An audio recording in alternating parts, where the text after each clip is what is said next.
Hello, good evening, and welcome to Iron Port here on Metropolitan Television. Iron Port is proudly brought to you by the Ghana Revenue Authority, Goyle Company Limited, Serene Insurance, Ghana Link Network Services. They are operators of the Integrated Customs Management System at the port. It's also brought to you by Meridian Port Services, MPS, and indeed, the show is powered by the Ghana Ports and Harbours Authority, GPHA. The show is streaming live on our social media handles, and on Facebook, you can watch us live at Ghana Ports and Harbours Authority. Ghana Ports and Harbours Authority. Still on Facebook, we are streaming live at Port of Tema. And on YouTube, you can watch us live at Iron Port Ghana. Iron Port Ghana. Our media partner is the Business and Financial Times, the BNFT. And so if you want to have a grasp of all that's transpired in the show tonight, make a date and grab the Thursday edition of the BNFT, and you'll be able to see all that happened here on the show tonight. As usual, we shall be getting interactive with you. As a matter of fact, what you have to do is to send your messages ahead via our dedicated WhatsApp line, which is 0559-019-177, 0559-019-177. Now, when I pick signals from my production team that the time is ripe, we shall activate the phone lines for you to call in and contribute to the discussion. My name is Kennedy Mona. We're going for a quick break. When we bounce back, we'll continue with the show. Thanks for staying. Every now and again, Goyle makes good things happen. This time, Goyle has introduced Super XP Ron 95, a higher grade fuel loaded with additives and yet sold at the same price as normal fuel. Goyle Super XP Ron 95 enhances engine performance like never before. It maintains the engine by keeping it clean from carbon deposits. Goyle Super XP Ron 95 is designed to burn slowly and thus improves fuel economy, making you save money after several kilometers. Goyle Super XP Ron 95 gives you a smooth driving experience, that is, less vibrations. Fill up with Goyle Super XP Ron 95. Now there's no need to pay more for any higher grade fuel. Goyle has that sorted. Goyle, good energy. Electricity, then pay your taxes. Our taxes, our future. Because you see, without our taxes, we wouldn't have good roads, good schools, better hospitals, street lights, and other very important social amenities. When we pay our taxes, we give our children free and quality education. Tell God, my money too small. Why should I pay my tax? Look, small. Salifo, it doesn't matter how small or big your business or income is. You still have to pay your taxes.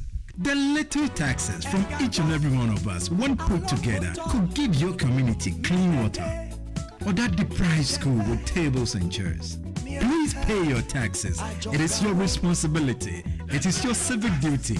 It is the law. Impressive factory. If only I had listened to you, I wouldn't have been in this mess. That devastating fire virtually wiped out the whole factory and my warehouse. Remember my misfortunes last year? Serene Insurance Asset All Risk Fire policy that I took were there to pay for my damaged stocks in the warehouse. And my machines that were affected by the floods have been replaced. My accident vehicle is back on the road thanks to Serene Insurance Motor Policy. Currently, my goods are on the IC covered with their marine cargo insurance policy. I was just telling Ajima about Serene Insurance. Oh, Ajima, tell him more. As a road contractor, I make sure I do my contractors all risk insurance for the projects and then workers' compensation for all the workers on site. With Serene Insurance, they will make sure they will cover your unknown tomorrow today. Serene Insurance, a new face of insurance. Call us now.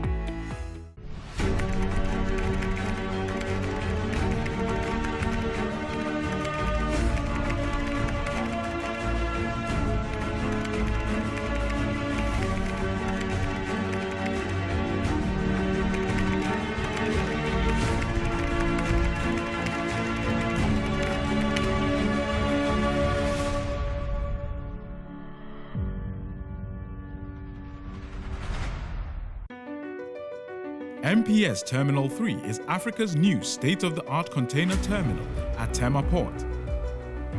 For manufacturers, agro-processors and traders, the new port means business can be done faster.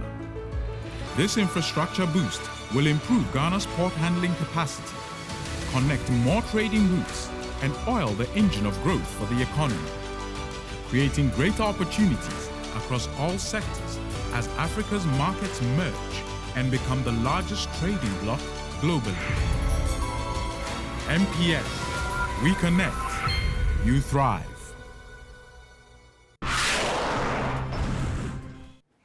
You're welcome back. It's now time for us to take a look at happenings in the local port and shipping industry. And in the course of the week, the Ghana Institute of Freight Forwarders had the opportunity to be schooled by authorities from AfCFTA on, what they need to know about AfCFTA. Please, let's take a look at these stories and more. Members of the Tema chapter of the Ghana Institute of Freight Forwarders have undergone a 3-day workshop on the Africa Continental Free Trade Agreement to provide them with the requisite capacity so they can execute their roles well as trade facilitators in this new era of trade. The Ghana Revenue Authority collaborated with German International Corporation GIZ as facilitators for the sensitization workshop. The freight forwarders were taken through the various tenets of the trade, especially the rules of origin component. After consultant Dode Seidu noted that the sensitization is also critical to leverage on freight forwarders to educate potential importers and exporters under the free trade. So what we expect, or what we know the freight forwarders will be able to do now, is that they'll be in a very good position to advise their clients, importers and exporters, as to the market opportunities that African countries provide. They will also be very, very helpful when it comes to being able to lead their clients in the right direction. It also provides them the opportunity as freight forwarders themselves to understand the market opportunities that will enable them to be able to set up or work with other freight forwarders in other countries. It will also help them to be able to relate with customs very, very well, because freight forwarders work with customs almost every day. He said that freight forwarders should not feel threatened against the backdrop that it is not mandatory across board for the services of a customs broker under the AfCFTA. What the agreement just said was that it is not necessarily like across the board to make it mandatory. So freight forwarders should continue to provide their services. They should specialize. They should improve on their capacity, like what they just did, and by attending this program, and then be able to network with other freight forwarders in other countries so that they can extend their services beyond the borders of this country. The Tema chairman of GIF, forwarder Johnny Mante, called for continued sensitization of the freight forwarding fraternity, considering their indispensable role in trade and logistics. We are freight forwarders. We move trade all over the world, and we've trained ourselves. We've gained every capacity that we require. There are certain technical areas that there is no other person that can handle that apart from us. So it's something that they've mentioned that customs brokers will not be required. I guess it's region per region. It is difficult. There are certain technical areas that, regardless of who you are, you cannot delve into that technical area. So we are continuing to gain capacity. We are continuing to train our members to have the capacity that they require.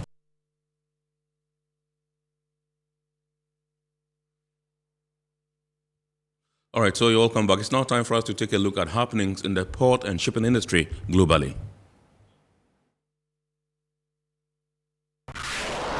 The International Maritime Organization has marked the first ever International Day for Women in Maritime to provide a platform to highlight and celebrate the achievements of women in maritime and identify areas of improvement for gender balance. It will be marked every 18th of May. This year's occasion was marked with a virtual symposium, the release of a Women in Maritime report, and a social media campaign. IMO also revealed an iconic new logo to mark the occasion. The symposium highlighted the need for women to be more visible throughout the sector as a whole, more widely represented at decision-making levels, and better supported through appropriate skills development. The IMO Secretary General Kita Klim revealed that his outfit is keen on gender diversity as a key strategy to obtain the Sustainable Development Goals. It's not about your gender.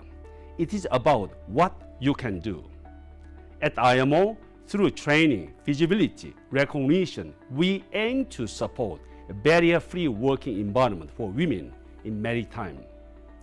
Let's work to break down barriers and ensure that we create a work environment that is enabling, supportive, and inclusive of diverse participation by all, without hindrance in the maritime community.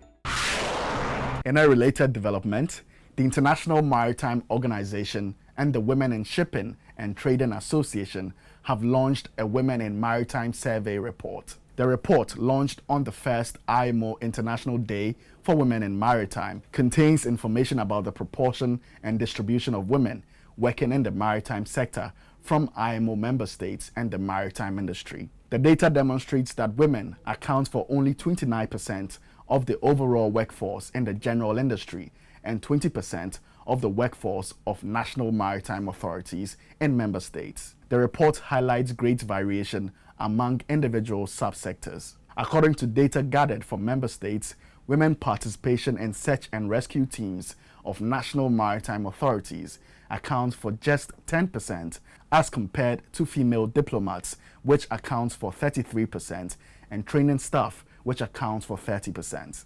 Industry data shows that women seafarers make up just 2% of the crewing workforce and are predominantly found in the cruise sector, while in ship-owning companies, they are made up of 34% of the workforce. The Maritime Executive has reported that predictions are growing throughout the shipping industry of renewed disruptions, backlogs, and even possibly chaos as China works to ramp up operations at Shanghai and resume manufacturing and supply chain operations after the 8-week lockdown due to its zero-tolerance COVID-19 policy. Vessel diversions increased rapidly starting in mid-April, resulting in a growing amount of export cargo not shipped, and now the restart in operations is expected to come just as the shipping industry traditionally moves towards a peak season as retailers build inventories for the end of the summer and the holiday season sales in the US and Europe. All right, so you're all come back. It's now time for us to zoom into our discussion proper tonight. Tonight, our discussions are in twofold. One, we're taking a look at the role of port security in trade facilitation. Now, when you import your goods into the port, you realize that the port authority will have to take absolute responsibility for your goods to ensure that they are protected, they are secure, they are safe. Now, the Port of Tema, or the Ghana Ports and Harbours Authority, has invested heavily in, digital penetration. That is, kind of like technology. And so tonight, and the security department, for one, is one of the units or departments in the port that has seen massive, injection of, technology, digitalization, so to speak. And so we want to find out what their role is in trade facilitation this evening. Now, the second topic would have to do with the tariff reduction, how it impacts after the Africa Continental Free Trade Agreement or area. And you saw the local story that we played earlier, which featured Mr. Dod Sedu, who is an AfCFTA consultant. We shall be bringing him in the studios tonight. Later, after, our security deputy manager, who is in the studios with me, leaves the studio.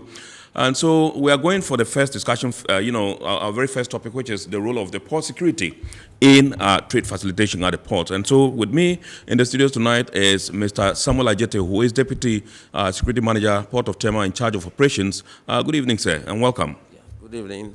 Thank you. Yes, my intro. I just, got them to be aware that you have injected a lot of, technology into your operations, digitalization and all that. And we just want to find out from you if you can give us a mental picture of what the setup is in the port as far as security is concerned at the moment. In terms of the security structure in the Absolutely, port, yes. The EPHA security has a strategic role to provide effective security in the port and its immediate environs for the conduct of maritime business. From that backdrop, it means we run the day-to-day security of the port. We do the access controls to all the GBHA facilities and then all gates that we have, both vehicular and pedestrian.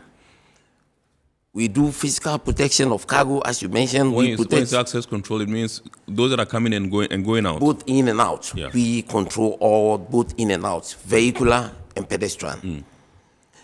We protect the cargo that comes to the port, including facilities in the port. We do sort of surveillance, surveillance to ensure we detect and prevent crime in the port. We do traffic controls within the port and its enclave to ensure free flow of traffic for business to go on smoothly. Right. And then we do some intelligence gathering that aids decision making also. Also, all GPHA bylaws, we ensure we enforce them to ensure sanity in the port. However, we have other security agencies in the port that assist in their own mandates, one way or the other, to ensure total security of the port. Right.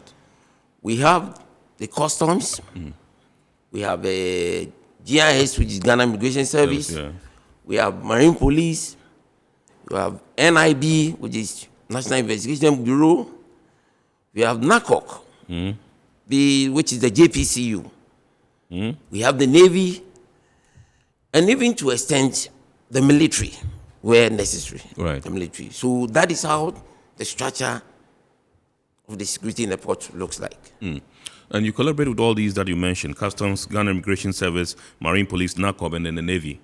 You collaborate with all of them? We collaborate with all of them in one way or the other. We collaborate, with Do you all play the same role, or you have unique roles that you play? We don't play the same role. That is what I'm saying.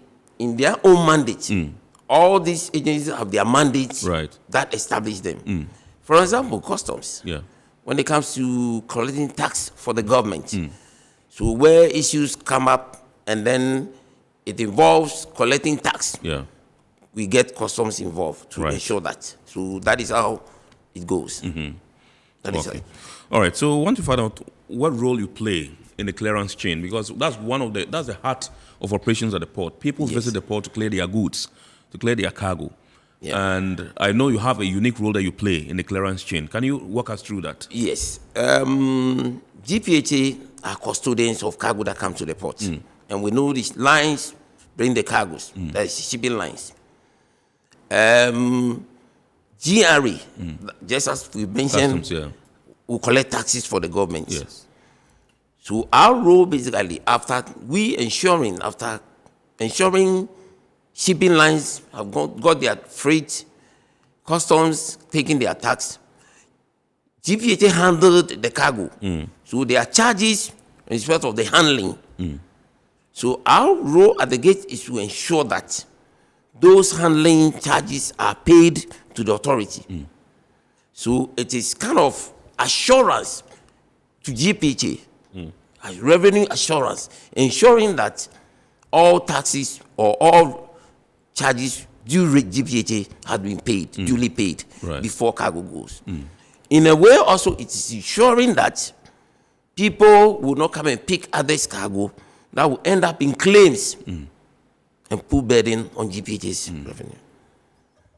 So that is. Okay, so people picking up other people's cargo, that means that perhaps there's a mix-up, and I import some goods, another person brings in some other cargo, and then perhaps I go and take somebody else's cargo, and it leaves, and then they will surcharge the Ghana Ports and Harbors Authority? Is that what you're saying? That could happen. That we call cross-delivery. When marks and numbers seem to be alike, and then care is not taken, it may happen somebody will come and pick others' cargo and go. Marks and numbers? Yes. Can you explain that? That is what identifies a cargo from the other. What distinguishes a cargo from If it's about container, every container has an address. So your container has an address, the other person's container has a different address.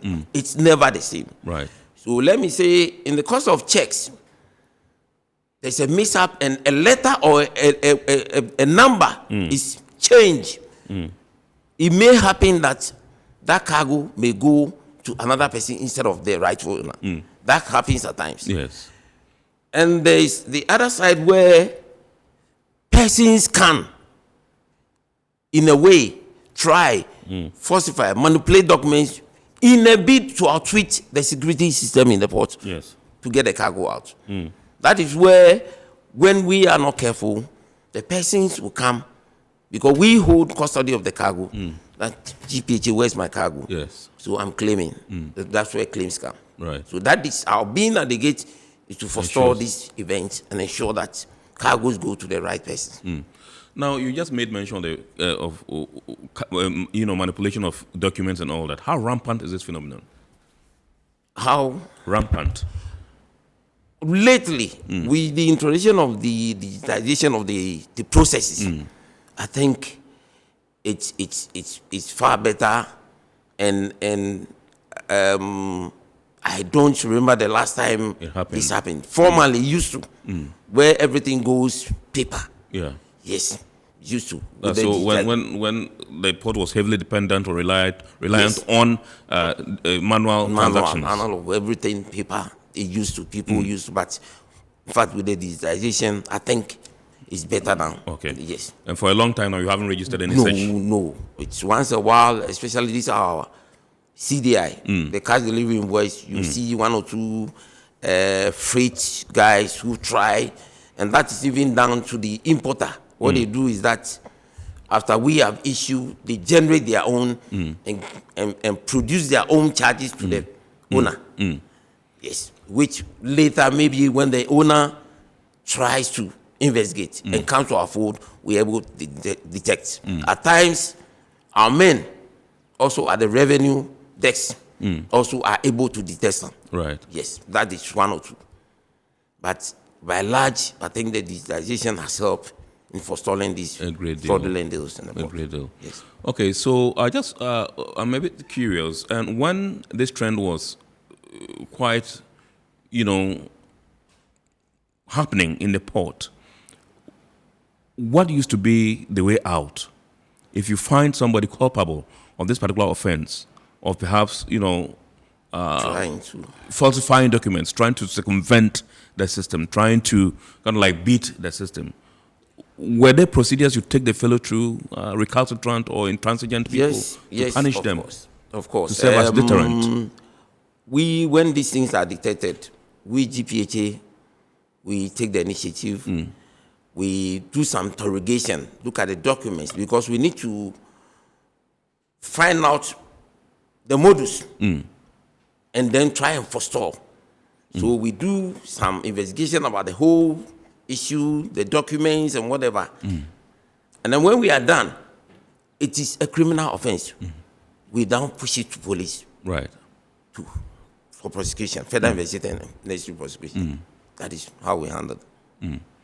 All right. Okay, so I know that recently, that's with regards to access and control of, access to the port.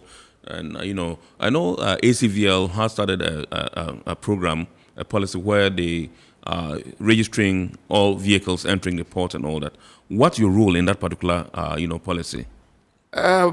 Once it's about trucks, that means, because we are at the access point, we control the access. So definitely that comes directly under our doorstep. And then we are seriously involved in whatever they are doing as to the implementation and ensuring that project goes on and goes on well. Right. Everything lies on us. And that is how it's going. We are at the forefront. We have some training from them, almost all the staff, which we finished recently.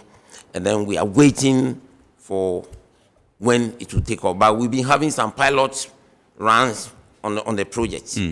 Yes. All right. So, like you mentioned, we see your men, sharply and neatly dressed, at the various points in the port, the gates, exit points, and all that. What exactly do you ask them to look out for? Yes, I mentioned that we control the accesses to the ports. So when you talk about gates, gates is about access to and through the ports. We have the vehicle entries, the pedestrian entries, the vehicle exits, and then cargo exits. Right. Our roles at the gate, let me see, a vehicle entry is to search first, to check. Yes. Because we want to ensure vehicles entering the port, either saloons or trucks, have business to do with us in the port. And what requires or has the necessary permits it takes for them to enter. So it is checks that we do on them to ensure. After that, we ensure we search those vehicles.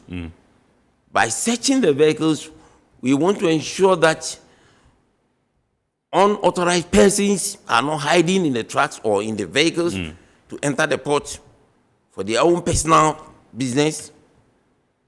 Contrabands are not getting into the port. Right. Pedestrian, we also go through the IDs, all in a bid to ensure authorized persons only enters the port. We search packages. If you should have any bag or other packages, we search the same way to ensure you don't carry contraband or otherwise into the port. Exits, go through the same search to ensure, prevent pilfering, because you might have gone to take somebody's thing. Ensure people don't carry on customs cargo out of the port. So our being at the access point to ensure all this in a bid to ensure security for the smooth running of the maritime business in the port. In the port. Yes. All right. So I just want to, can you walk us through the procedures that one will have to go through if I want to have access to the port? Who should qualify to have access to the port, and what are the procedures the fellow must pass through before the fellow can be granted access? Yes, that depends on the business that you are coming to do in the port. So let me take it, if you are an agent and then you want to have access to the port, you might have your bond that shows that you've been licensed by customs to do your clearing. Because you will have to go through monitoring department, pick a form, and license yourself to operate in the port as a port user, as a clearing agent. Okay. Particular business. So those documents will require your bond, your company registration forms, your SNIT, your tax clearance, and those things. And when certified, then you pay a fee per the business that you are doing. Then GPHA will license you to operate.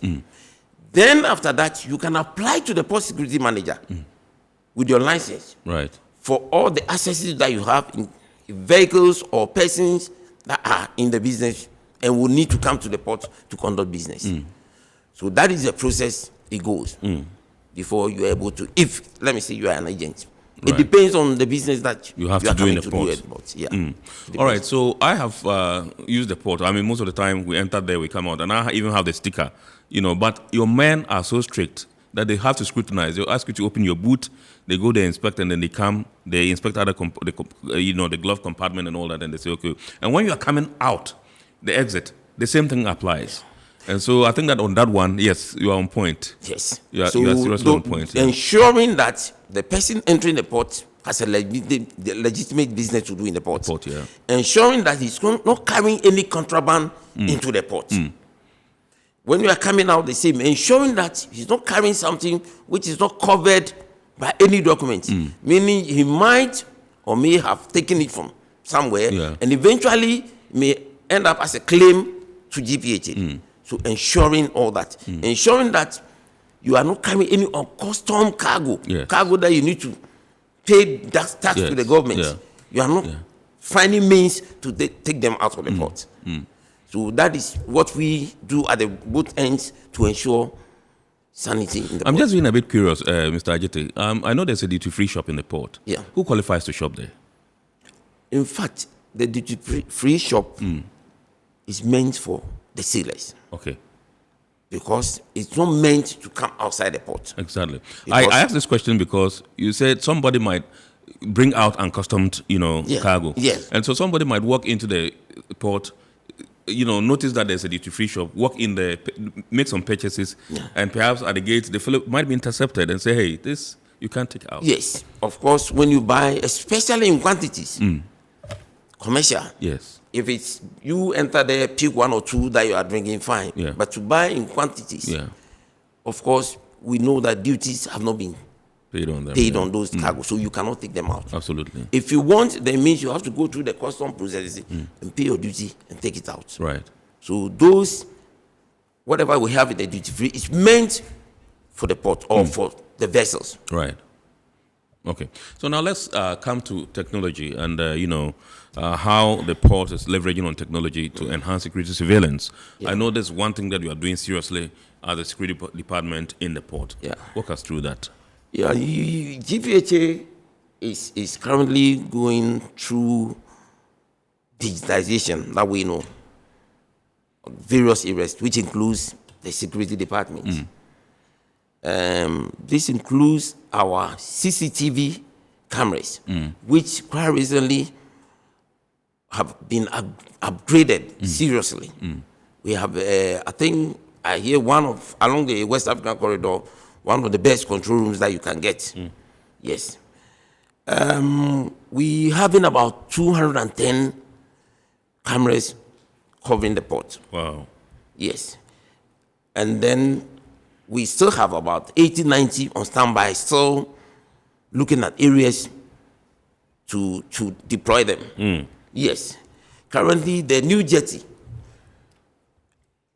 we still deploy about 20 at the new jetty currently. Yes. GJT, we have mapped about 15 locations, which are blind spots that we're still going to put them. Headquarters, head office are also enjoying the CCTV. Right. And the cameras there have facial identity recognition. Right. It means that those cameras, when you pass and it picks you, it's taking pictures, photos of you in this archive. Right. That's when something should happen. You can play back. Yes, you are just going to pick pictures and then its retention period. The retention period for the footage that we pick is about 90 days. Right. Which is one of before it goes off the system. Yes, of the systems. Apart from the CCTV, we have body-worn cameras that we are using. Body-worn? Body-worn cameras. Body-worn cameras, yes, that we use. Okay. Yes, which we use in our operations. Currently, some of our men have been trained in drone operations. Yes. Yes, which is also coming on board. That we're going to also use drones to enhance the surveillance of the port. Right. So you could see there's a lot of, in terms of our surveillance. I think I was fortunate to be part of that training. Oh, okay. Okay. Yeah. So we have a wide surveillance in terms of technology to see all that happens in the port and then try, detect, prevent, kind of give advices or whatever to the authority and any related stakeholder. All right. So in your assessment, 210 cameras deployed so far across the port and 80 to 90 still on standby, and you are examining where to place them. Yes. Currently, out of that, 20 is being deployed at the new jetty. We map out about 15 locations at GJT that we're going to deploy. The rest are still there. What happens is that there are blind spots. Yeah. Some happens out of audits, when we do audits or exercises. Yeah. Some also happens when incidences happen. Then you realize there's a blind spot somewhere. So quickly, we use it to cover that place. So that is what currently we are doing on the CCTV. All right. So I know that GPHA is ISO certified, and all the units try as much as possible to comply with the standards as far as ISO is concerned. Now, if you take a look at the numbers, 210 deployed and still have this much waiting, is that a standard? Is that what it is? Or you think that we are still lagging behind? I don't think it depends. More so if you have knowledge of what is happening, what pertains in other ports in our sub-region, do you think that we are, apt? Yes. I think it depends on your area of operation. It is not about the numbers because there are areas where they may deploy less than that, but still may be able to cover all blind spots areas. That if there should be anything to be identified or detected. So I believe it's not about the numbers. It's about how broad the port is, and then how you ensure all other areas are covered under the CCTV. Right. Yeah. All right, so I want to find out from you how you are able to motivate your personnel to diligently discharge their duties. We operate in a system where, like you rightly mentioned earlier, people try to circumvent the system, they try to beat the system, they try to cheat. And if you don't have men who are strong-willed and disciplined and professional in their approach to duty, the likelihood that they can be bought over, so to speak, by some players in the industry is very high. What are some of the things you are doing to ensure that they live up to the billing or their calling as port security staff? Okay. We thrive on core values, which is discipline, endurance, teamwork, integrity, and professionalism. And from that backdrop, we ensure that we strive to uphold the discipline in the discharge of our duties. First comes from our training, the way we are engaged. We go through basic military training. Right. So already we expect some discipline instilled in us. Sure. Apart from that, when we come, GPHA, I think we all know that's well when it comes to training. Takes us through a lot of training in building certain capacities that we may need Right. in the course of our training. Then also we do internal training. Our own self, we train ourselves in terms of our SOPs and what to do at our various places. And this is done basically when we come to deploy ourselves a master parade every shift. Right. We talk to ourselves to ensure. Then also supervision. Both officers and men visiting men at their various places from time to time to ensure they are adhering to the laid down SOPs. Yes. But in all this, we don't hold on to somebody who is recalcitrant. If from time we're telling you and still you are not trying to uphold to these values, we reprimand. Yes, that as a discipline unit, we don't spare. We take you through necessary process. If what's done need to be reprimanded, we do that. So this is basically what we do to ensure our men are on their feet and they're doing. Of course, the staff that also holds themselves up high, we commend them. Sometimes we write to management for their commitment or whatever. Right. Show. All right, so can you tell us your staff strength, your numbers, security department? Staff strength currently, I know it's 700 plus. Okay. That won't be specific, but 7 Right. plus. That's just for the Port of Tema? Yes, Port of Tema, 7 Right. plus. But don't forget, the port structure itself is dynamic. And then that is why, currently we've changed from the shift that we're running to 4-gun 3-shift system. Sure. Yes. That has made the number up to that, Absolutely. that level. Absolutely. Yes. All right, so I know the issue of stowaway used to be something that you were grappling with as port, and we just want to find out from you, now that the security features in the port have been enhanced and you seem to be in control of the situation, what's the situation like? How are you able to deal with these issues as and when they come? Stowaway has been issue that we battled with some years back. It became serious and the numbers became alarming. And it's an issue that had to do with image of a port. So quickly we had to sit and strategize. And then the strategy put in place was to create another level of security between the vessel and the port interface. So apart from the checks at the gate, before you get to a vessel, there's another level of security that you have to go through before you're able to get onto the vessel, just to ensure that the unauthorized, which may be the stowaway, will not have access to the vessel. Right. And that has yielded positive results because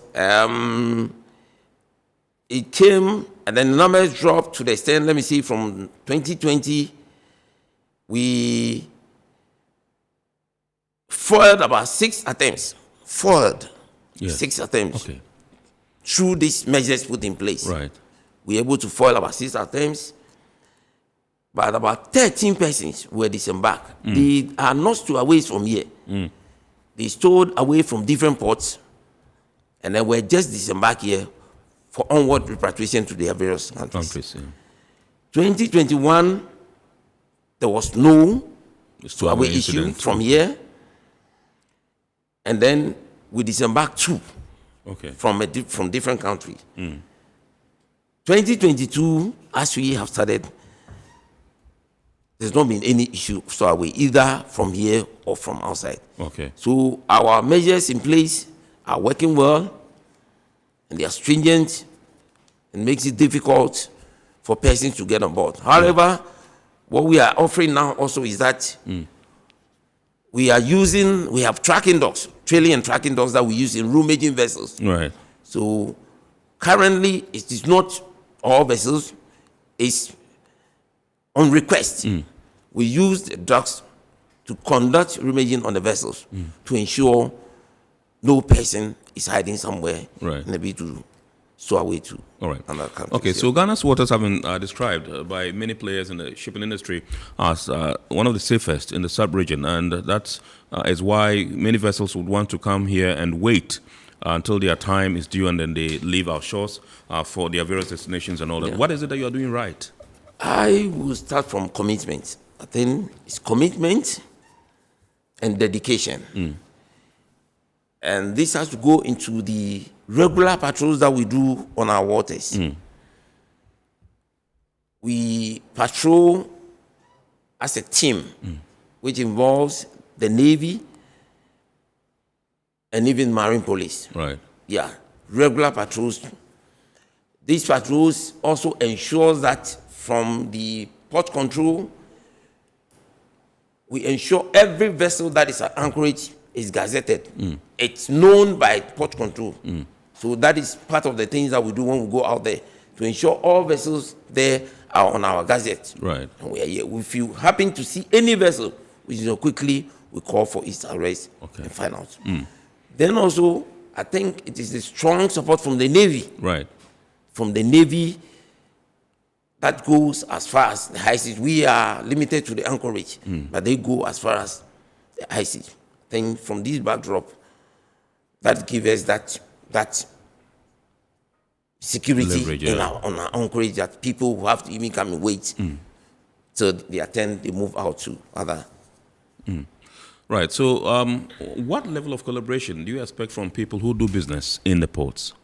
Yes. In fact, port is a national asset, strategic asset. And then for each smooth running, I think we all must also contribute in a way. It's a shared responsibility, security, as we say. Absolutely. And as we expect our stakeholders to be vigilant and security conscious, and note abnormalities and report things which are not normal, things that they see and seem not right. Right. You don't see something, say something. Yeah. Then we advise persons to watch persons' behavioral patterns, or persons that they think are not known in the system, and all of a sudden they appear. Need to report such persons for us. Also packages that they see that seem not that looks suspicious, very suspicious. Quickly they need to report for that to be investigated. There are concessions that they have. Some of the stakeholders, they need to provide their own security there. Right. Not fully reliant on us, because we have a broader spectrum. So and then that is their personal security. They need to look at that too. We also expect that stakeholders should accept the ongoing changes, the digitalization going on. One is what you mentioned, the ACVL. Yeah. That they should accept and roll on it. Right. So it is good. It's going to help the port and help all of us. Yeah. Help them, especially the drivers, the ACVL. Yes, make you kind of a maintenance culture, create that culture, maintain your car and ensure that always is in good shape to carry cargo from the port. Then also the e-tolling that we are trying to go through now. We expect they accept it and roll on it and use it for their benefit. Right. But we are also looking at an appointment system to put all this together. The e-toll, the ACVL, that it will be one system so that make things easier. Right. The moment you get an appointment, you have the ACVL certification, you buy your toll, you can easily move the port. Right. Just like we see at MPS, Terminal 3. Yes. Then we expect understanding and cooperation from stakeholders, especially when security is performing. At times, they want their comfort. So they feel, why are you asking me to get down for me to search and all those? And we expect them to understand and allow us to work. Absolutely. All that we are doing is for all of us to ensure the safety of the port for Ghana and for all of us. Right. So this is what we expect from our stakeholders. Absolutely. Thank you very much indeed. Mr. Samuel Ajete is the Deputy Security Manager, Port of Tema, in charge of operations. We've been discussing the role of port security in trade facilitation. And you heard him. The Port of Tema is a very safe place for you to come and do business. They are up to 210 CCTV cameras deployed across the port, with 80 and 90 still on standby, waiting to be deployed to various vantage points or positions in the port to ensure absolute security. We couldn't have had it better. Thank you very much indeed for coming. Thank you. People, we are going for a break. When we come back, we'll zoom into our second discussion for the night. Please do stay with us. Every now and again, Goil makes good things happen. This time, Goil has introduced Super XP Ron 95, a higher grade fuel loaded with additives and yet sold at the same price as normal fuel. Goil Super XP Ron 95 enhances engine performance like never before. It maintains the engine by keeping it clean from carbon deposits. Goil Super XP Ron 95 is designed to burn slowly and thus improves fuel economy, making you save money after several kilometers. Goil Super XP Ron 95 gives you a smooth driving experience, that is, less vibrations. Fill up with Goil Super XP Ron 95. Now there's no need to pay more for any higher grade fuel. Goil has that sorted. Goil, good energy. Electricity, then pay your taxes. Our taxes, our future. Because you see, without our taxes, we wouldn't have good roads, good schools, better hospitals, street lights, and other very important social amenities. When we pay our taxes, we give our children free and quality education. Talga, my money too small. Why should I pay my tax? Look, small. Salifo, it doesn't matter how small or big your business or income is. You still have to pay your taxes. The little taxes from each and every one of us, when put together, could give your community clean water, or that deprived school with tables and chairs. Please pay your taxes. It is your responsibility. It is your civic duty. It is the law. Impressive factory. If only I had listened to you, I wouldn't have been in this mess. That devastating fire virtually wiped out the whole factory and my warehouse. Remember my misfortunes last year? Serene Insurance Asset All Risk Fire policy that I took were there to pay for my damaged stocks in the warehouse. And my machines that were affected by the floods have been replaced. My accident vehicle is back on the road thanks to Serene Insurance motor policy. Currently, my goods are on the high seas, covered with their marine cargo insurance policy. I was just telling Ajima about Serene Insurance. Oh, Ajima, tell him more. As a road contractor, I make sure I do my contractors all risk insurance for the projects and then workers' compensation for all the workers on site. With Serene Insurance, they will make sure they will cover your unknown tomorrow today. Serene Insurance, a new face of insurance. Call us now.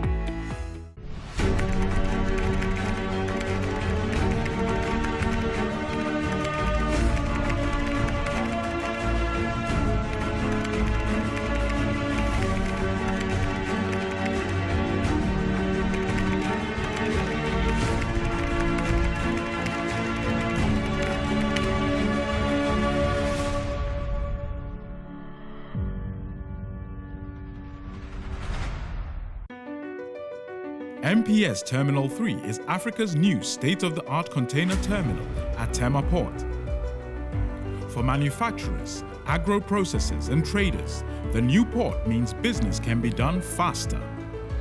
This infrastructure boost will improve Ghana's port handling capacity, connect more trading routes, and oil the engine of growth for the economy, creating greater opportunities across all sectors as Africa's markets merge and become the largest trading bloc globally.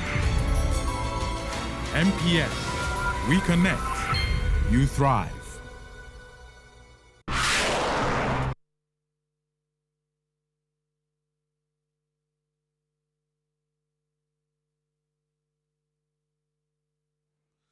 All right, so you're welcome back. We're zooming into the second discussion for tonight, and that has to do with the tariff reduction on AfCFTA, the impact. Now, it's our craving, it's our quest that we get countries who have ratified the agreement to zoom into action and to begin to do things the right way. Ghana, we've been told, has done so well. We've gone so far. But what about our neighbors, those who have also ratified but are not pulling their weight? Now, I want to find out what the impact of this particular tariff reduction is on these countries and what they stand to benefit or gain as far as the tariff reduction is concerned. And so tonight, like I announced earlier, we have Mr. Dodi Sedu. Mr. Dodi Sedu is an AfCFTA consultant with the Frontier Market Advisors. You saw his story earlier on. That was the local story we brought to you at the beginning of the show. And so we're going to be discussing with him what we want to be doing to ensure that we move forward as far as this tariff reduction on AfCFTA is concerned. Good evening, sir, and welcome. Good evening, Bernard. Kennedy is a politician. Sorry. Yeah, I think that's the conflict you always face. People will swap your first name, but yes. Good evening. Right. Thanks for having me. Thank you indeed. You're welcome. Now, let me find out from you. You were recently at the Ghana Institute of Freight Forwarders, where you run them through some of the programs that you're running at AfCFTA, what they need to do, what they can benefit, how they can benefit, and all that. Can you run us through some of the highlights of that particular program or workshop that you held for them? You were the main speaker there. Yes, thank you for that. So, for 3 days, we were with the Ghana Institute of Freight Forwarders, Tema District, working with their chairman, Johnny Mante. Johnny Mante. I want to also recognize Pauline, Romeo, and a couple of others who helped us to run a 3-day program under the auspices of GIZ. The main idea was to train or sensitize freight forwarders on the AfCFTA, specifically on the agreement itself, on the protocols, especially relevant to trade, trading goods, look at the concessions, the rules of origin, and the practical steps and the role that freight forwarders would play in facilitating trade. So that was the main overview of that training. Taking a look at their demeanor during the sessions, did you have a feeling that they appreciate and have a grasp of what you're trying to get them to understand and how they can take advantage of this agreement or this area? Yes. So first of all, the interest and participation of the freight forwarders was very, very encouraging. They really were very keen, had more questions, and so the time allotted was not enough to exhaust most of the topics, especially when it comes to rules of origin, when it comes to aspects as to the protocol on trading goods. So we've promised them that we will come back for another time for another session on that. But I think in terms of interest, it was very, very strong, and we look forward to the collaboration. Right. So let me tell you, can you give us a brief on the state of AfCFTA at the moment as we sit here? So you've been there from day one, and each step of the way you are there. Yes, I'm an AfCFTA enthusiast, just like other people, and so been following the developments. As we speak now, we are roughly 1 year, 6 months. I mean, come June will be 1 year, 6 months into the implementation of the AfCFTA. What we've seen so far has been, one, the number of countries that have ratified. So out of the 54 African countries, 43 have ratified. That's the first one. The second aspect is that we've seen increased convergence or agreement on the rules of origin.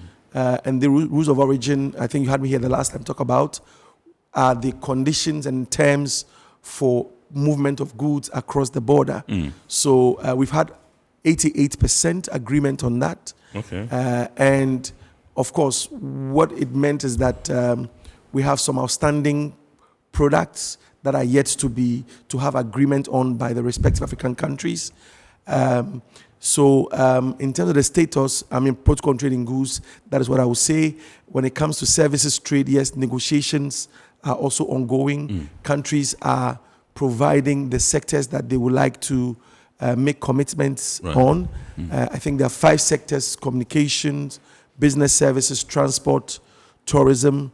I forget the 5th one, but these are sectors that, financial services, the other one. These are sectors that African countries are committing to open up for trade. And so that is a good development. I also know there have been meetings on the protocol on competition policy, intellectual property rights and investment. And so progress is being made there. And of course, the next phase will be the one on e-commerce and women, youth, and SMEs. So those are all still in the pipeline. I think, yes, people have been very expectant of the fact that the AfCFTA is a game changer, and so are expecting things to roll out quickly. As we speak, I haven't heard of any product specifically moving across the borders, but I know that countries have begun dismantling their tariffs, reducing their tariffs, of course, in accordance with the modalities set by the agreement. I also know that countries are making preparations. You know, it's a process. The process involves all the preparations that countries must do, the necessary forms and update of systems, the necessary, update of tariff concessions, and then also, maybe last but not the least, the level of preparation of the competent authorities, whether it's customs, whether it's the Chamber of Commerce, or any other institution that is involved in facilitating trade in the respective countries. I just want to find out from you, what role does tariff reduction play in the scheme of things or in this whole AfCFTA arrangement? So, in simple terms, there are two main challenges that have been identified to inhibit intra-Africa trade, two main ones. The first one is the duties or the tariffs we meet when we import or export within Africa. That's the first one. And the second one is the level of non-tariff barriers, the number and the prevalence of policies, practices, and laws that those sometimes could be legitimate but impact trade negatively. So those we call the non-tariff barriers. So anything outside than the tariff, then it becomes a non-tariff barrier. So AfCFTA is addressing these two issues principally. So first issue is reduce the tariffs on 90% of products we import and export amongst ourselves. And then secondly, to also reduce the non-tariff barriers. So that is a significant step. Reducing the tariffs is a significant step because, like I said, it is the main thing you meet when you are exporting or importing within Africa. So if you were to send goods from here to maybe Kenya and you meet a tariff of, let's say, 20%, the AfCFTA is allowing it to maybe come to about 18%. So if you do your cost build-up for your product, you do your margins, and then, of course, you add freight and then the tariff, it would give you an idea of whether your product will be competitive in the market or not. Okay, so I just want to find out from you how this tariff reduction will benefit, these countries that have ratified. You mentioned 43 countries at the moment out of 54. Yes. How are they going to benefit? What impact will it make to them in their quest to? Yes, the benefit actually comes to the private sector largely. Of course, reducing the tariff basically means the country is going to forgo revenue. So in one respect, it has an impact on countries' revenues, the amount of money they will make from port taxes or import duties. So that is one, let's say, downside, but it's a temporary downside. The benefit to the countries that have ratified is the opportunity that it opens for their SMEs, their manufacturers, to be able to take advantage of markets outside those countries. So that's the principal benefit, the ability to be competitive in markets outside your region or outside your country. All right. Now, some trade experts believe fears of significant tariff revenue losses and an uneven distribution of costs and benefits to reduce adjustment costs and attain the full long-term benefits of the CFTA. They think that these are some of the things that we should be doing. Well, do you agree? Yeah. So that was what I was highlighting in the beginning or earlier, which is the fact that one, there are some benefits to the AfCFTA, the benefits, and there are some costs. The cost I mentioned is the loss of tariff revenue, which means that duties that customs would have collected from imports, in the case of Ghana, from outside Ghana or from outside ECOWAS, would now be forgone. You would have to reduce the tariffs on them. If they are from African countries, that have ratified and show that they meet the origin criteria. Yes. So that is one. Secondly, of course, is the potential for competition from products from outside of Ghana. So those are like two of them. To, let's say, cost. Yeah. The benefits are the bigger market that we have. So, for example, manufacturers in Ghana have already under ECOWAS and access to about 350 million people market. Yeah. Now, the AfCFTA is giving you 1.3 billion people, which is a market for all Africans. Yes. And anybody, provided they can prepare, they can understand the market, they can understand the rules, can take advantage of. So those are some of the benefits. And so if you look at these benefits and these costs, yes, there's a need for flexibility, and the agreement provides for that. The flexibility in the AfCFTA is that it gives different countries at different levels of development different time periods to reduce their tariffs. So, for example, those countries that have that are classified as least developed countries, they have the opportunity to liberalize their 90% over 10 years. And those countries that are classified as non-least developed countries have the opportunity to liberalize in 5 years. So that's a flexibility. Of course, within the AfCFTA and the African Union framework, there is an agreement between the Afri-Exim Bank and the AfCFTA that has developed an adjustment facility for African countries. It's a 10 billion total adjustment facility. Currently, it has about $1 billion in funding, which has been developed to support countries to adjust in terms of helping them through the revenue losses as they liberalize for trade. All right, so I've been told by my production team to activate the phone lines, and the number to dial is 020-552-8353, 020-552-8353. You can call in and contribute to the discussion. With me in the studios tonight is Mr. Dodi Seydou. He's an AfCFTA consultant with the Frontier Market Advisors. He says he is an AfCFTA enthusiast. That was what he said. Yes, absolutely. All right. So we'll also be going into the inbox to bring some of your messages. I'll come to you, and then we'll continue whilst we anticipate some phone calls into the show. This one says, good evening, I'm Port. Sincerely, I'm enjoying your chat with Mr. Ajete about the security of the port, and his responses are very superb. However, my concern is that it looks like he is projecting the Tema port, which is good, but my worry is, what about the Takoradi port? Well, it looks like everything is about Tema. It's high time you talk about Takoradi to market the port to the trading community. My name is Foda Eli Agotui, based in Takoradi. Thanks. All right, Foda Eli, we appreciate your message. You are well on point. We have space for the port of Takoradi as well, and so one of these days you will be hearing from the port security manager of the port of Takoradi as well. And so we are not, discriminating at all. We are not discriminating at all. So you are right. We take your message in our strides, and would ensure that the right thing is done. I am told Prince is calling us from Accra. Good evening, sir. Enjoying your show, and I'm very much enthusiastic about this thing here. Yes, sir. Thank you.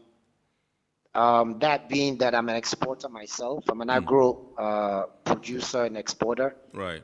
And I wanted to find out if the gentleman can shed some light on it. When is this all going to take place? I mean, the AfCFTA was delayed for due to the pandemic, and then eventually it kicked in. But for some reason, it's not effective. I produce shea butter and black soap, and I ship all over Africa and also outside of Africa. And actually, it costs me more to send stuff within Africa than I send to Europe, Canada, or the US. So in terms of these duties and tariffs and logistical costs and all that, it will really, really help if AfCFTA just make up their mind and set a target date to say, look, maybe June 1st, 2022, once you are a signatory, it kicks in. And then we don't get all this, because if I ship my stuff to Kenya or South Africa, expecting to benefit from AfCFTA, I'm just going to lose my goods, and it will be, and already we have issues with cheaper capital in Africa already. Right. So when is this going to be taking effect? The talking is just too much. The lip service needs to stop so that Africans can start to grow one another. Very well. Point well articulated. Prince, we are grateful to you for your call. You want to perhaps profess some response, and I will continue. Yes, thank you, Prince. I think I will agree with your recommendation that there should be a date. I would propose, first of all, a date for countries that have ratified and submitted a tariff offers to begin. Right. My recommendation will say something like, okay, once you ratify, we give you maybe up to 90 days to finish all your country processes so that we can start trading. That's not to say that it's as easy as it is. I think from his comment, you will realize that there are other ancillary costs to trading in Africa. He mentioned things like logistics. He mentioned things, logistics is one of them, because if you're moving goods from here to South Africa or Kenya, I don't know which options you have as compared to established trading routes. Yeah. I would have called for patience from SMEs, but the other part of me says that trade cannot wait. Right. Because the opportunities are there. So it's up to Prince and the likes of the private sector, not just in Ghana, but other African countries, to put pressure on their governments, to put pressure on the governments to make good their promises. Yes, people have ratified, people have done the paperwork, but even though there are quite a number of things to be done, we need to put pressure on them so that they can open up the market. And we should know that we're opening the market for others, and we are also opening our market to others. So as we open the market for Ghana, we should also be able to put pressure on other governments to open their markets for goods from Ghana as well. Yeah, last week I had a discussion with some players in the maritime industry, and one thing that came to the fore was the fact that they are calling for investments into, water, marine, transport. Yeah. Vessels and all that. Exactly. We can have feeder vessels and all that. He made a significant point. That's Prince. He said it costs him a lot more to export to other African countries than to export to Europe or Asia, which shouldn't be the case. Yes, it shouldn't be the case, but that is what the AfCFTA is trying to change. Yeah. You see, what we've had is kind of like a very old way of doing things. So we are making a change. Of course, we're not there yet, but it's coming gradually. Right. All of a sudden, we're going to be able to see the interest of foreign companies or African companies in providing logistics for the continent. Right. We're going to see relaxation of rules that pertain to, let's say, investments in logistics, investments in maritime, across the continent. Absolutely. These are the things that the AfCFTA is bringing along. Right. Okay. All right. So this one says, may I know what currency is being used by member states, and after I have discovered the modality of the single currency for Africa, may I have your advice on who I should contact? This one is by Adam Smith from Pukwase. So as we speak, Africa does not have a common currency. I understand there are about 42 currencies in Africa.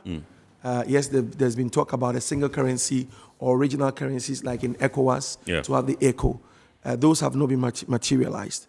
What has been innovative with the AfCFTA has been the establishment of the Pan-African Payment System, which Pan-African Payment and Settlement System, PAPSS.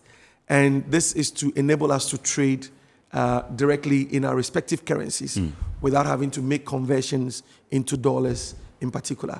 So that would be the interim, an interim solution. Maybe as we pick it up and we move, forward in trade, other currencies could come up. Maybe other dominant currencies on the continent could come up. But at this point, there is no single currency for the continent. We're using the Pan-African Payment System as a solution. Even though not every African country has signed up yet, I think the view is to be able to onboard many African countries, work with their central banks, and bring on board many other payment platforms, banks, private banks, so that they can become partners and facilitate payments on the continent. Now, for people like Prince, the one who just called in, and the business people, the traders who are watching this show and want to expand their scope or reach under this particular after they want to venture into it, what should they be doing? So I would tell every business person that they should prepare. How should they prepare? Number one, AfCFTA is providing the opportunity to trade in other markets. So find those markets. It's not the AfCFTA that will find the markets for you. You have to find those markets. You have to find those business partners. You have to find ways and means of entering those markets. It's just that the AfCFTA is reducing the barriers for you. So that is the preparation you need. 2, you need to understand the market rules. The market rules, the domestic market rules, and of course, the rules of origin rules, especially for those who want to trade in merchandise. So for example, like Prince who wants to send agro products to cosmetic products, you need to understand the rules of origin in particular. Secondly, yes, you need to prepare in the context of obtaining finance. Going into the international trade requires some significant financing because you will need to send products before you get payments. All these things you need to get. Of course, don't forget to do your homework, your due diligence on partners. Don't forget to understand contracts and how they are made, and then give yourself, like we're saying now, the agreement hasn't effectively started in trading, even though tariff reduction has started. But give yourself maybe a year or 2 to get all these groundwork done. Then, hopefully, by that time, you can be able to export goods to those markets. Send goods, send samples, get them displayed in shops in other markets. Get feedback. You know, so I wouldn't necessarily recommend everybody to approach it in a grand style. Like test the market, see how the market responds to your products, and then work it out. Right. This one says, when is the AfCFTA going to take effect? There needs to be a set date, and every country that is signatory should open up. The lip service is too much. This one sounds more like Prince. Yes.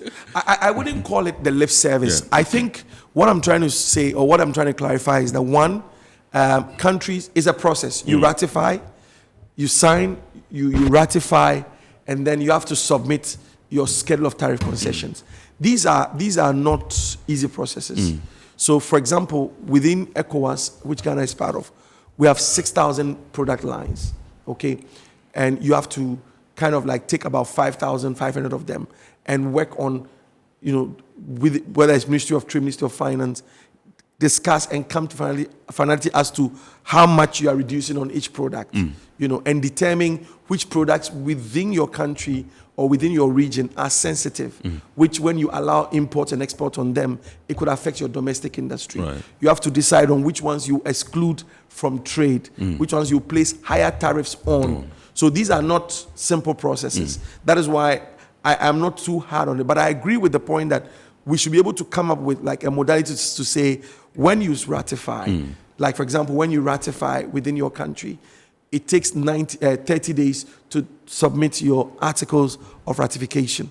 So when you do that, that is a time period. So we could also say that once you submit your articles of ratification, we'll give you maybe 60 days to submit your schedule of tariff concessions, and then maybe 90 days to start trading. Things like that. I think that would be a very good process towards actually bringing to fruition. So that, like he said, it's not the speeches, the talk, but it is, there's kind of like a rollout program for getting the AfCFTA for each country. Right. All right. So I just want to find out from you, what do you think about getting people who perhaps are sitting on the fence and feeling, not enthusiastic, they are skeptical about this whole arrangement. What would you tell them to perhaps engender some kind of interest in them? Well, I don't know why anybody will not be interested. I mean, I've been at this work for some time. If I say I've been at this work for some time, as a trade, I'm a trade professional. I observe what is happening in the trade space. For example, many years ago, I was working on Ghana's national AGOA strategy, the Africa Growth Opportunities Act of the US. Yes.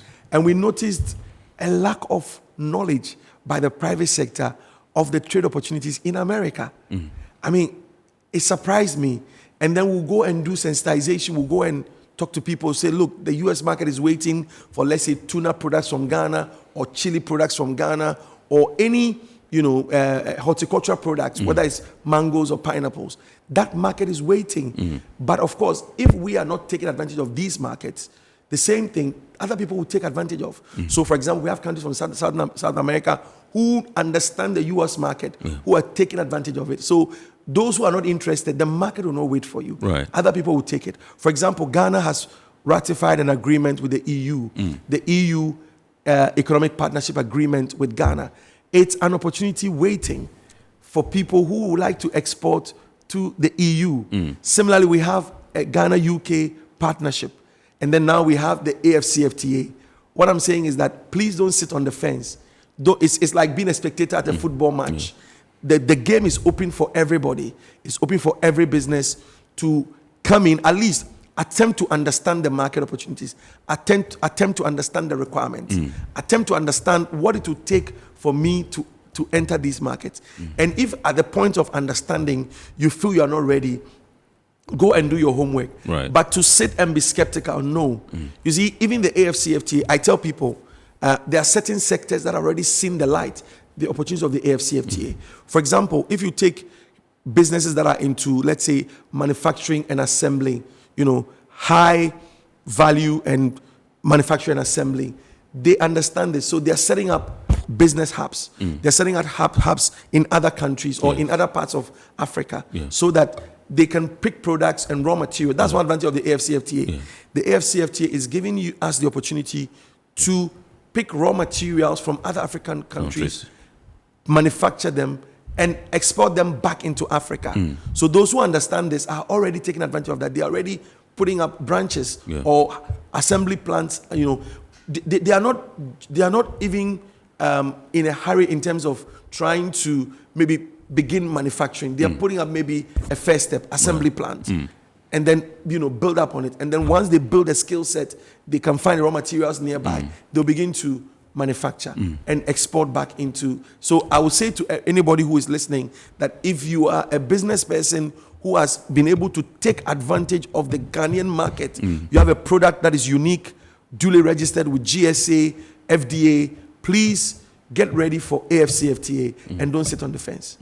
Now, I just wanted to tell us our performance so far. We've been told Ghana, has blazed the trail. We are far ahead and all that. But to the ordinary man or trader or exporter, businessman who is out there, he would believe that AfCFTA can only do well, or he can only say AfCFTA is doing well when he's able to export freely, to member states and all that. I mean, all the other processes can be administrative, they can be technical. He doesn't care.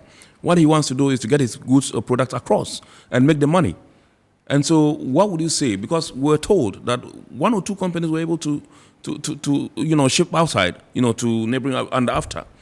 And since then, we haven't heard anything again. What is our performance so far since the inception? Yes. So in terms of our performance, I would speak from my interactions with people, whether with the Ministry of Trade and Industry or those in the AfCFTA space.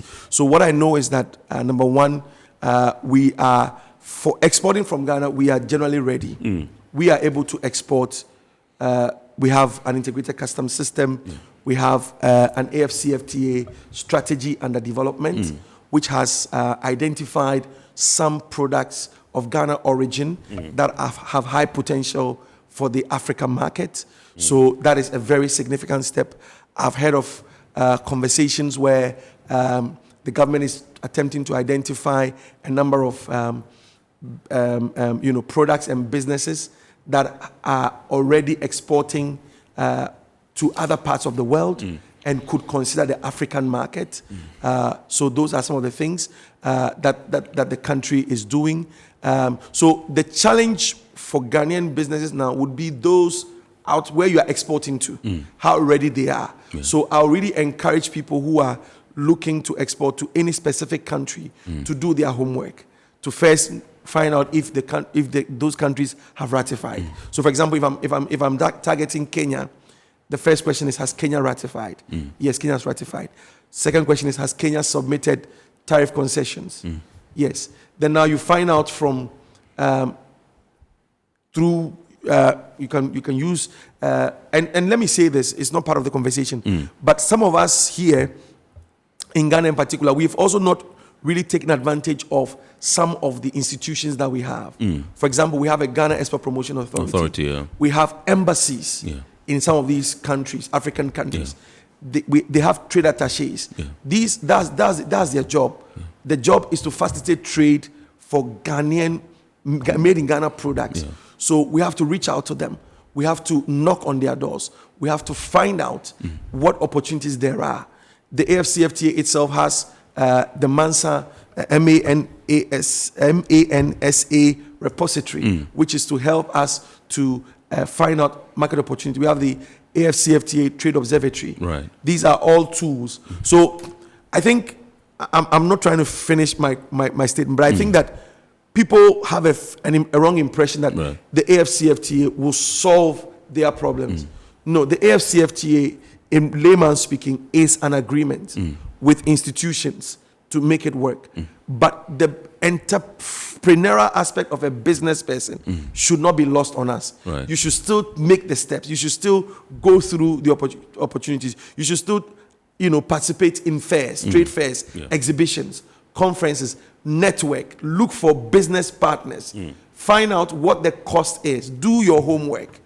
So it's not the agreement itself that would do this for you. You have to take these steps. Absolutely. And so back to the question about preparation. So we have this effort by the government to identify some businesses that have exported and help them.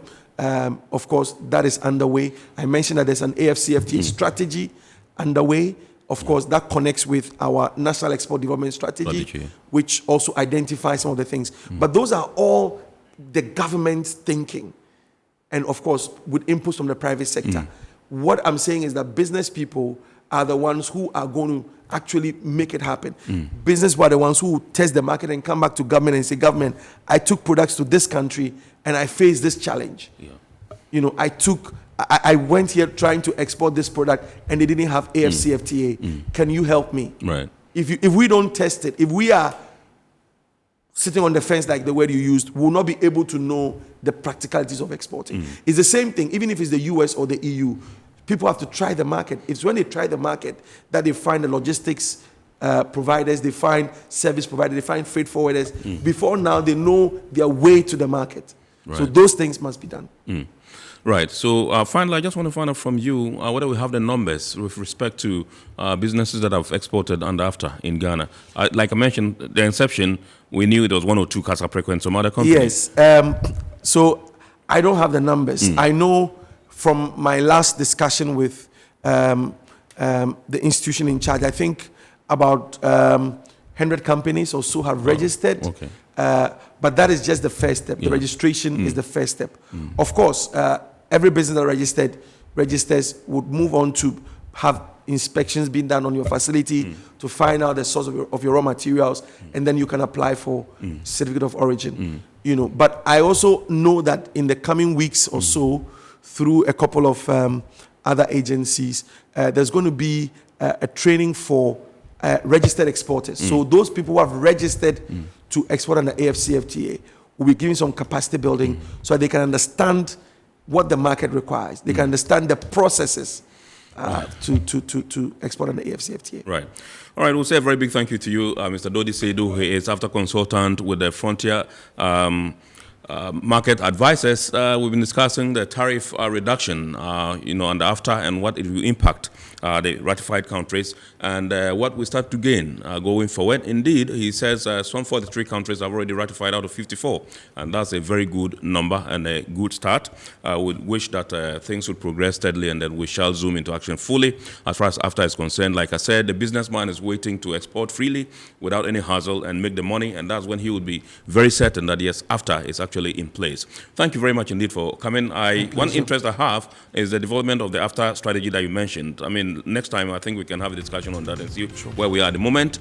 We'd like to say a big thanks to our sponsors, Goel Company Limited, Ghana Revenue Authority, Serene Insurance, Ghana Link Network Services, and Meridian Port Services. The show is powered by Ghana Ports and Harbours Authority, GPHA. Remember, the abridged version is aired on Ghana Television every Wednesday at 8:30 p.m. Make a date and watch that. My name is Kennedy Mona. I wish you all the best and have a super week ahead.